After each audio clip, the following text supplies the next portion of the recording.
I call up Marama Fox. Kia ora, Mr. 5 Speaker. minutes. Thank you very much. For fear that Mr. Seymour is going to deliver a clothesline tackle to the whole of the country by having a blanket sort of piece of legislation that allows just limitless supply of alcohol everywhere, I think it's we need to stand up and accurately just express what our issues are. Mr. Speaker, just for clarification as well, the previous speaker asked that we clarify our party. We're going to vote as a party. Thank you. So let's have a look at the facts.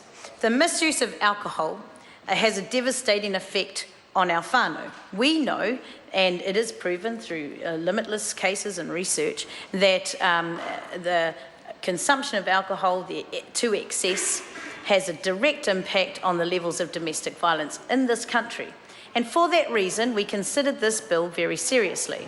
Now, we were happy to support it to the first reading so that these things could be debated. And then, unfortunately, we had a process by which no submissions were able to be questioned. There were no oral submissions. So we didn't have the chance to talk or discuss these things. Now, we've got local body authorities and police and community groups who have been preparing for this for a long time. They have considered all of the issues, whether or not a premises is close to a suburban area, whether or not there's going to be an impact on noise in the surrounding neighbourhood. And so under the special licence agreement, you can already have the opportunity to open, and all of those conditions will be on there. But now we've got this blanket approach across the nation to watch rugby and to extend the sale of alcohol.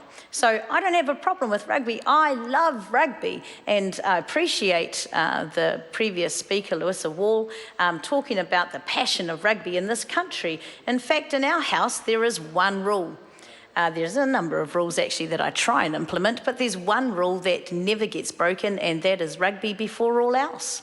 In fact, there are people in our family who watch Georgia and Lithuania at 3 o'clock in the morning live just because.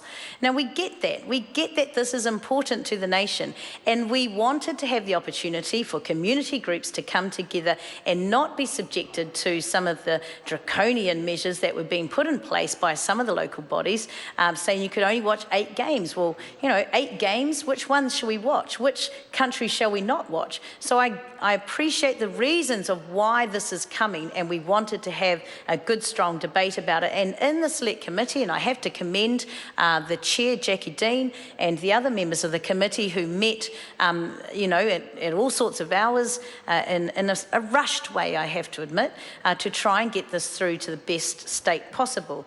However, we are concerned by some of the issues that have been raised, and we are going to support it to second reading in the hope that Mr. Seymour would be able to make some changes, and then actually there's no committee stage to make changes. So by some miracle where Mr. Seymour might rethink some of these things, we think that possibly there are some things that we would have liked to have seen changes. Current rushed law, the problem is that it's been conceived in a hurry with little thought to some of those consequences. It's going to test whether patrons are there to watch rugby or to have, as is mentioned before, the TV in the corner while there's not a lot of rugby being watched. There's been concern about actually you possibly could be in a premises for 48 hours without stop, and in some instances, in one or a couple, 68 hours, which seems ridiculous. We are concerned that there's no requirement to serve meals, does not prevent cut price promotion, there's no restriction on sensitive locations, there is currently no limit on the number of games, and notice required has been cut to 7 days. All of those things are concerning to us. If Mr. Seymour would like to respond to some of those, we'll reserve our decision whether to support it through the third reading, depending on his responses. The